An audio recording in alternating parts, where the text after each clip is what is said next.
Welcome to the Retention Nation podcast, the show for e-commerce brands looking to turn one-time and sometime buyers into lifetime and forever customers. Hosted by Isaac Hyman, an ex-VP of Retention and featured speaker, author, masterclass creator, and founder of High Flyer Digital, each episode features successful brands, apps, and experts who are sharing cutting-edge, innovative, and proven email SMS retention insights that help them grow their business to the next level profitably. Our mission is to give you the retention strategies you need to unlock profitable, predictable, and scalable revenue from every customer on your list. Let's get started.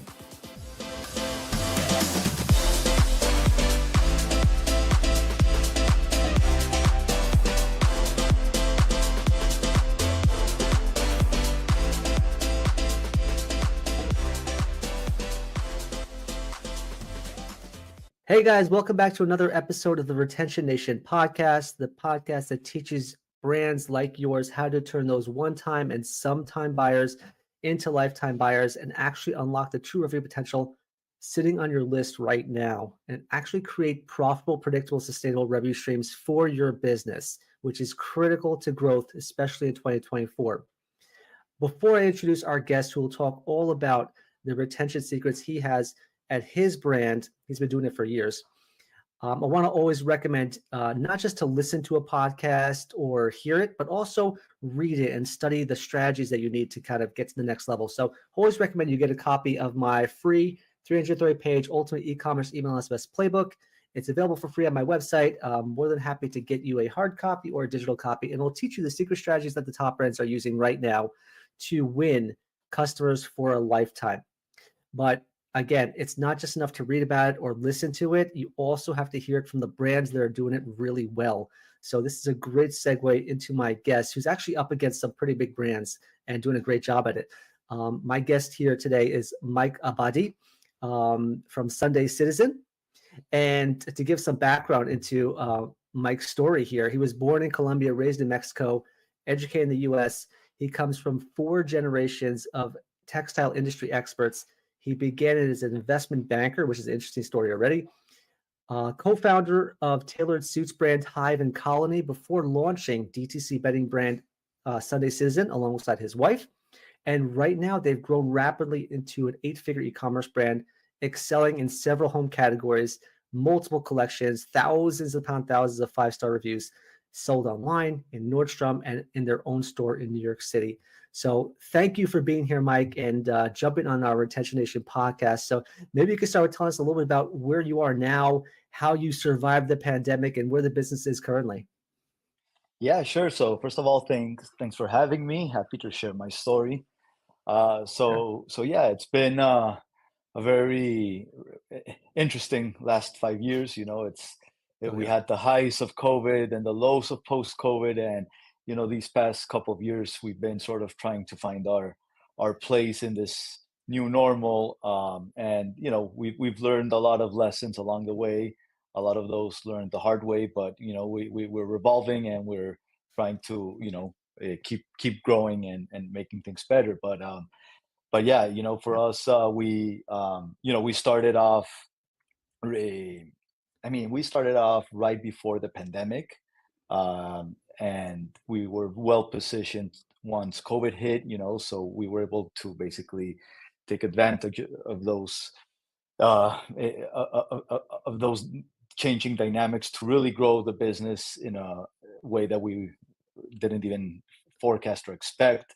We went through a lot of inventory issues at the time, not having enough inventory.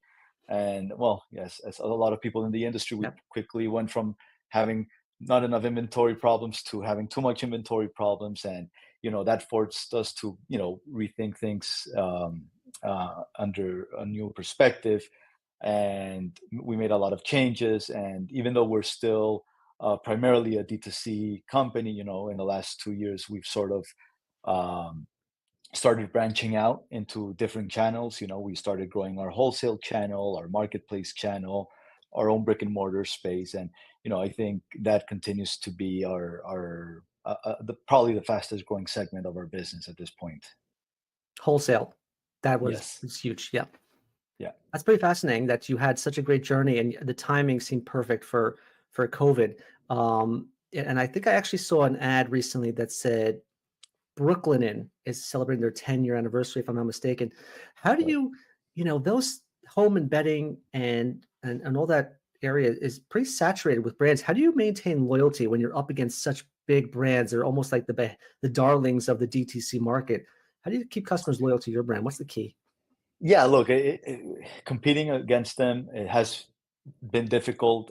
Not only did we start 5 years later, but we've been self-funded since the very beginning. A lot of most of these big players that you mentioned have a lot of VC capital behind them.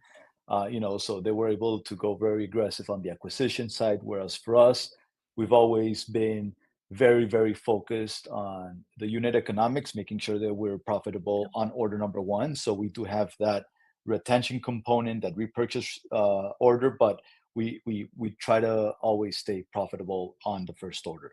So competing under that dynamic is very challenging. But I think what really saves us is the product. You know, so Yeah. whereas a lot of these bigger brands, what they did was sort of introduce, a, the betting concept to the e-commerce space, right? And in a very millennial friendly brand and packaging, the product itself is pretty much the same that you can already Mm. buy in West Elm or Macy's or Bloomingdale's, right? At the end of the day, the product itself, yeah, maybe the colors are a little bit more millennial friendly and the packaging and whatever, but at the end of the day, it's pretty much the same product. When we started the company, we we innovated on many fronts. When I started, this was in 2018. Before on the pre-launch, my wife and I and two babies at the time, we actually Mhm. moved the family to Shanghai, and we lived in China for 2 years. And the reason behind it is because it's not like we were going to a factory and saying, "Hey, show us your catalog. We want to place an order." But we were actually on the ground with the factories, going from the yarn up on Wow. developing a unique products for us. So when you look at our products, I think that you'll find that we're in many ways unique to everything else that you'll find on the market. So on that regard, our biggest retention tool is our product. They come to us, they discover something truly soft and unique. Our value proposition has always been around the fact that bedding is not it's, yeah, okay, it's great if it's a decorative piece as well, but at the end of the day, it should be comfort as a first priority, second priority, and third priority. Like, it's all about comfort, coziness, and softness. So every single product that we develop, whether we started off with throw blankets. When we first started in 2019, it was only throw blankets. um, and our value proposition at the time is that these were blankets that were extremely soft, but at the same time, easy care and machine washable, right? That was our original Mhm. product value prop. And we've evolved very quickly since then into all the spaces for the home, including the sheets, comforters, pillows, loungewear, robes, bath. But every single item that we've added to the collection has maintained that original value proposition of extreme softness and easy care, right? So customers already know that whatever they're buying from us, whether it's a comforter or the sheets, they'll know that they already trust us and know that it'll probably be the softest in that category that they've experienced up until that moment. So that really is what keeps people coming back. That unique softness and unique comfort that we bring. And so I do believe that our eh, again, like, the product is our biggest retention tool, Mhm. and we see that with very high repurchase rates. So we've done like comparables with other industry players, and trying to compare, and I think we're probably one of the highest brands in the betting space in terms of repurchase rates.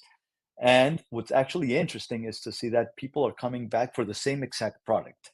So if they bought a comforter, Mm. they come back for a comforter. They bought a throw, they come back for a throw. And that really just speaks to the discovery aspect, right? Where maybe they'll buy a comforter for their room, and they love it so much, then they'll buy more for the rest of the rooms, right? Or they'll buy a throw and they like it so much, and they'll buy another two or three to gift to their families, right? So we see a lot of this dynamic of coming back for the same thing, which just speaks to the quality and that wow effect that the products have on people, and you see it with the reviews. You just go through all of our reviews, and it's in a way they're surprised at how soft it is and how cozy it is. Yeah, it's amazing how you started from like you said, from the yarn level, right, to then Yes. crafting it up. Seems like product is the tip of the spear when it comes to keeping customers loyal, right? It's a tip of the spear. I think anybody that's selling a commodity or a commoditized product at this point, Yeah, with little differentiating aspects to it, is going to struggle, or is probably struggling, right? right. And in our case, we do see a lot of people trying to go after the same concept, so that also keeps us on our toes, making sure that we're Yep. consistently innovating, consistently coming up with something softer, something better.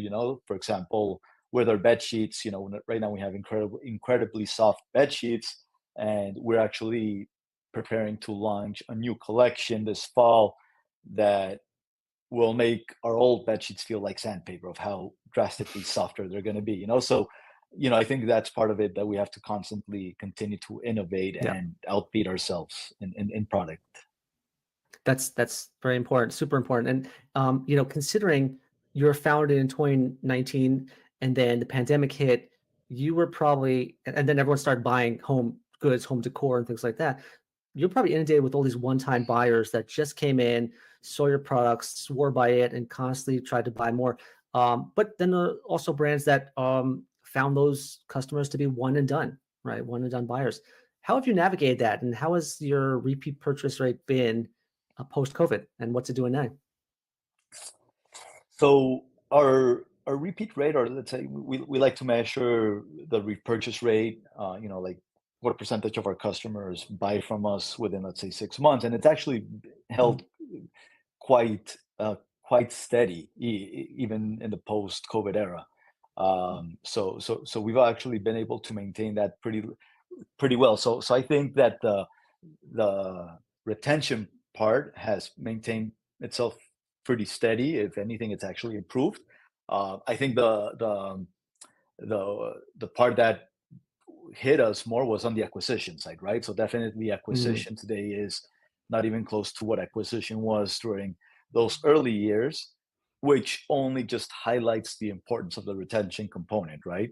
yeah, So whereas before, retention might have been a nice to have, now it's a must have, right? Like, I think any product, any brand that doesn't have a strong repurchase rate, I think they'll suffer in this environment, yeah, and I get a lot of entrepreneurs who are starting, and they reach out to me with product ideas, and in the e-commerce space, and I think that that's basically the number one thing I tell them, right? Like, at the end of the day, I think if they're going to start a new brand today, making sure that they're coming out with a product that is differentiated and then has like a loyalty component to it, because anything that's too commoditized will be difficult to launch in this environment. Back then, 5-10 years ago, I think it was doable, given the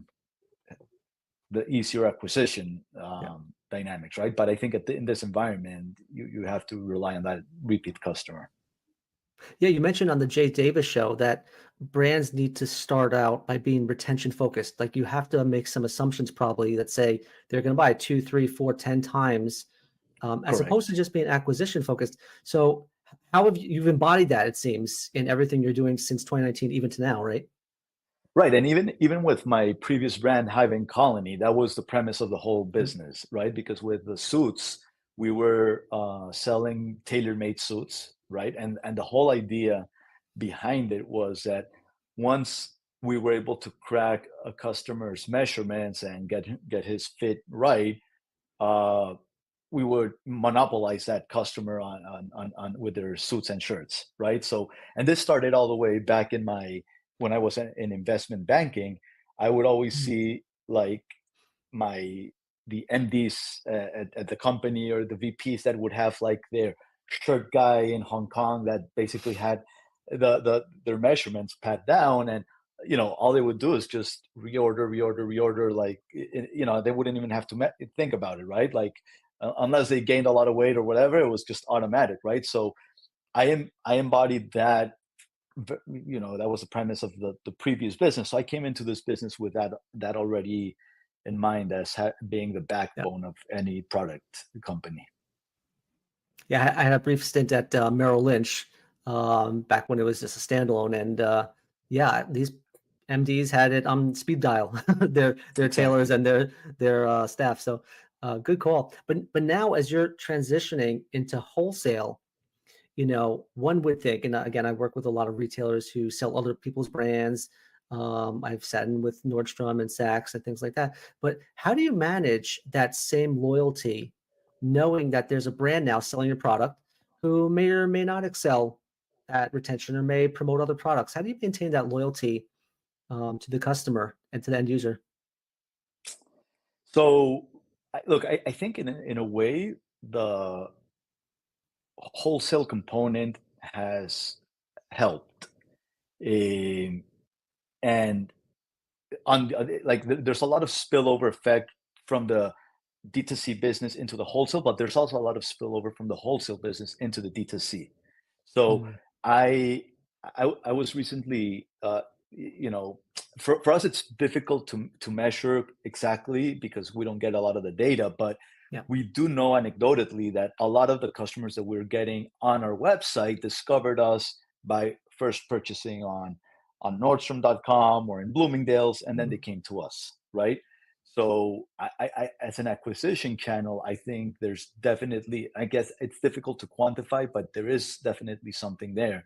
And I think at the end of the day, what we try, once people, the important thing is for people to discover our softness, experience our product, and from then on, they'll continue to buy in whatever's easiest for them, right? And whatever's more convenient. mm, If they're already buying in if they're doing their wedding registry in Bloomingdale's, and they'll include us there, right? If they're mhm. already in the shopping mall and they stumble into our product in Macy's, then sure, just buy it from there. But the important thing is that they experience a product, and then it has to become a philosophy of you just have to be wherever it's most convenient for that particular customer, and every customer will have their preference.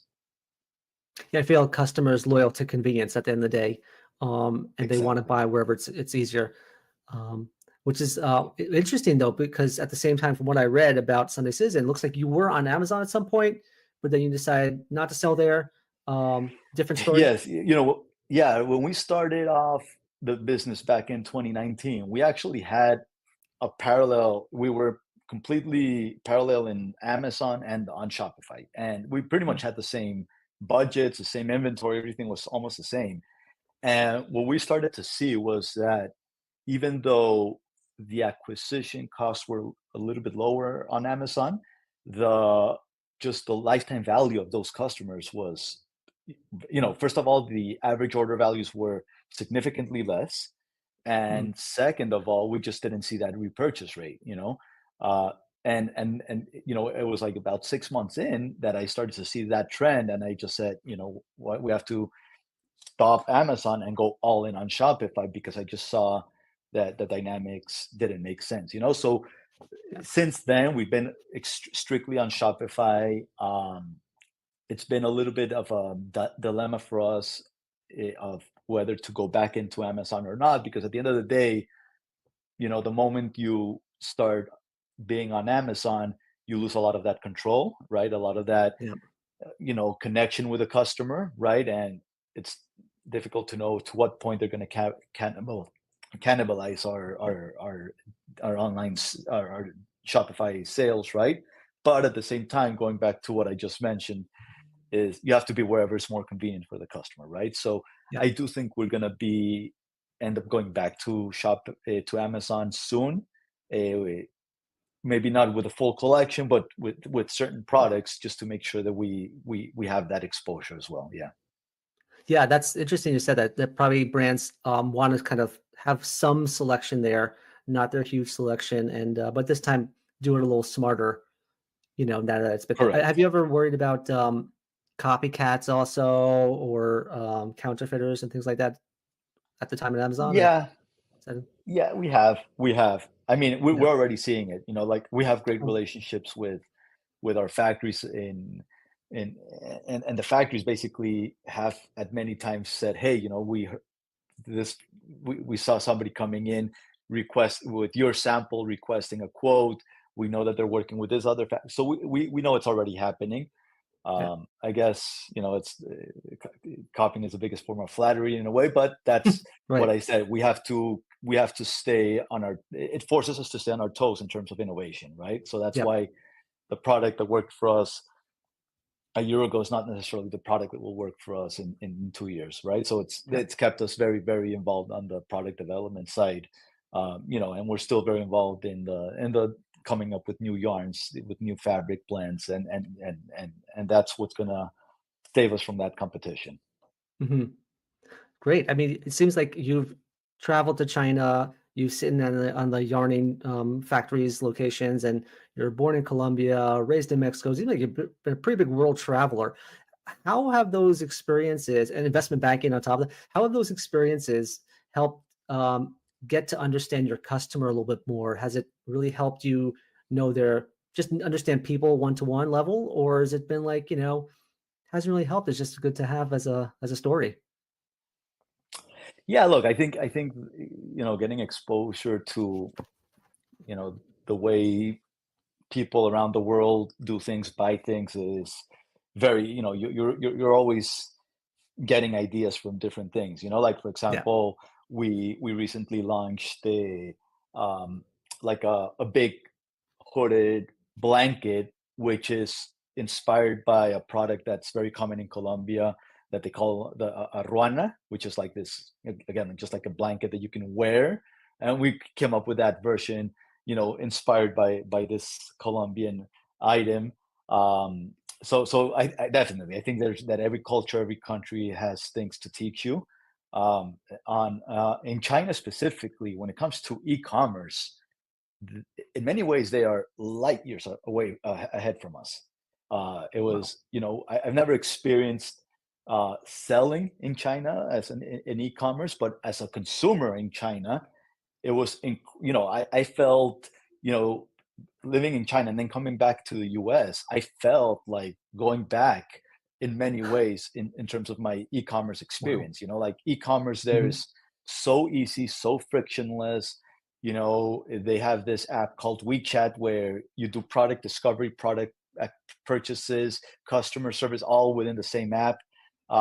Most Mhm. of I would say 99% of my orders would arrive to my house that same day. Wow. It was crazy, yeah. So like the in terms of things like social commerce, like live selling, things like that, they started that in China many years before we did. So for me, it was very interesting to see where e-commerce will probably eventually head here in the US. And, Wow. and it already is. You see it with TikTok in terms of like social Yep. selling, things like that, that it's starting to chin. Um, 2-day prime, so I think and in terms of penetration, e-commerce penetration rate, I think here in the US we're like in the mid-teens, whereas in China I think it's like high 30s, 40, it's like very high in China, much higher than Wow. here. Yeah, Wow. We still have far to go. I guess we never hear that being reported. yes, Heard of WeChat, but it seems like it's that those traveling experiences also informed your e-commerce expertise and how you want to differentiate your store, I'm sure. So absolutely. and since I'm Colombian, also as I mentioned before, we got on. That's interesting. Ariano, right? The sweater shawl. Is that the one that Bruno The- from Encanto was wearing or something like that? exactly, yes, That's the yes. one. Okay. Yeah, yeah, Got to get from my relatives then. yes, Um, yes. So along those lines, considering you're always on the cutting edge of innovation and always trying to get new products to market, building on the ones that have been successful, are you seeing different retention rates per product, such as are sheets a different retention than the shawls or the blankets or the throw products, or what are you seeing on that end? Yeah, we definitely see different retention rates across the different categories. Yeah. We've struggled in some categories, right? Like for example, our wearables line I think still has a lot of potential in Mm, terms of the size of the business, but it's we haven't been as successful with that as we have on the bedding side. Also, mhm. we've struggled a little bit in terms of the cross category. You know, like I said before, most of our purchases are they buy a comforter, they can buy back for the same thing, right? So I think there's still a lot of work for us to do in getting people exposed in cross categories, right? They maybe buy a blanket from you, but then how to get them to buy your towels as well, right? So I think Yeah. there's a lot of opportunity there as well. But yeah, I think for us, what we're sort of betting on is this trust that customers build on our commitment to softness and comfort, right? So they should know that, oh, if their comforter and sheets were so soft, we can also expect that their robes are going to be very soft or their towels are going to be very soft. So I think as Yeah. long as you have that strong brand identity, then it gives people confidence to jump across the different categories, no? Yeah, it seems like the upsell is locked in, right? They're buying Yeah. one item and buying more of it for different rooms, different gifts. But the cross sell is always sometimes a challenge. I could definitely see that Yeah. for almost any brand. But it Yeah. seems like you understand that the acquisition comes from just you're getting the same customer to buy more often. That's kind of your acquisition play, if you will. You're seeing that more and more, Correct. right? Yeah. Yeah. Yeah. So I know that you mentioned that you're going back to a retention focused brand here. Is there something on your retention roadmap or loyalty roadmap that you wish you could try? It's on your wish list to try, or maybe you want to dust something off that you tried back in 2019 that say, hey, let's give it another visit. Anything on that roadmap or wish list for this year that you wanted to kind of dive into? Um, I think that for us, we're a brand that loves trying everything, and we test and see if it sticks or not, and so we've gone through all these different types of tools and channels and things like that. Uh, there's definitely, I think that something that I know there's a lot of potential is for us to continue expanding on our brick and mortar Mm, side of the business, and I see that as a retention play in many ways, right? Having that as a place where people can go back and continue to discover your brand, continue to discover your new products, new collections. I think that there's a lot there. Um, we haven't really cracked the code on that completely, but I think there's a lot of potential with that in itself. Um, and then and like I said, we are at this point trying to focus a lot on new categories, and I mhm. think the real focus on the for the retention team will be how to get people to test us out in each of these categories, right? Like we want to get into, for example, we're looking into getting into baby products. We want to strengthen our bath. We want to strengthen our loungewear. So I think the retention strategy for the next couple of years is going to be a lot on that, how to cross sell across the different categories. Yeah, that's a huge opportunity. But you mentioned also the brick and mortar side. I was VP of retention at some nine-figure brands that had like one store, in New York City, and they found that buying in store and online, their omni-channel strategy helped keep customers loyal much more than just an online customer. So, love that initiative that you're going in that direction. I think that could be a very fascinating direction. Yeah, look, I think it's challenging, when you have Yep. on the in the in the online world, everything is trackable, everything, Yeah. right?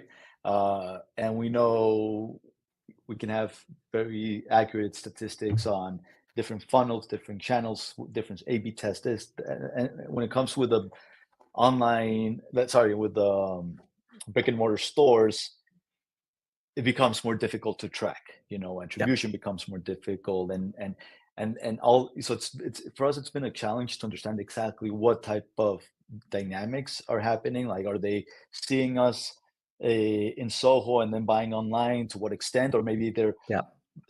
discovering us on Instagram, then they come maybe just to confirm the softness, touch it, and then they eventually buy again, right? So that dynamic is still something that we're struggling to really pinpoint and understand Yeah. fully, but there's definitely something there, right? Especially in a brand like us, which is so tactile, right? Like in the day we're selling is softness, right? And there's only so much that you Mhm. can do with a picture or a video. So that in real life experience becomes extremely important. And that's something Yeah. that I also learned with my suit business, right? Because with my suit business, I actually started online only, and I was forced into the offline world because, again, people, when they're buying suits, they wanted to touch the fabrics, they wanted to Uh, understand the different, it became a necessity for me in that business. And I think in this business it's less of a necessity, but I think it's definitely powerful. yeah. Good call out. I mean, they got to touch it, feel it sometimes, and actually, that helps with retention in general. So, I know we're about at time. I want to respect your time. So, any final thoughts, ideas, or tips you would have for an e-commerce brand that really wants to get retention focused, as you said, this year? Yeah, look, I think for me is focus on the product. I think the Yes. product Yeah. is your biggest marketing tool, your biggest retention tool. And if you have a great product, the rest will become easier. If you have an inferior product or an average product, then everything will be hard. So I think focusing on product has to be at the center of any D2C company nowadays, I think. Smart. Yep. The product is everything. It's tip of the spear. It's how you get Yeah. customers to keep trusting you and keep buying. Really huge. Well, thanks for being with us, Mike. It's been great hearing your story. I'm sure I have a lot more questions to ask about your background in Colombia and where you're going with Sunday Citizen, but I hope you really enjoyed your time on the podcast, and really it was great hearing the background. I'm excited to see where you guys are going this year and beyond. Thank you. Thank you. We'd love to stay in touch. For Thanks for sure. having me. So thank you for joining us on another episode of the Retention Nation podcast with my guest, Mike Abadi from Sunday Citizen, who's teaching you guys everything you need to know about retention from his perspective. The product is everything for his DTC brand. So if you invest in it, that's going to help you be successful this year. Thank you again for joining. I'm Isaac Hyman, and I hope you enjoyed this episode. I will see you on the next one. Thanks for listening to the Retention Nation podcast. If you enjoyed this episode, please be sure to subscribe and join our Retention Nation Facebook group. If you want to put this week's retention strategy into action within minutes, all done for you by our expert email, SMS, and retention team, you can go to highflyerdigital.com/book for a free 15-minute chat with myself and my team. It's time to turn those one-time and sometime buyers on your list into lifetime buyers and unlock the revenue you deserve. Your brand is worth it, and your customers will thank you for it. Until next week, I'm Isaac Hyman, wishing you a successful and profitable week.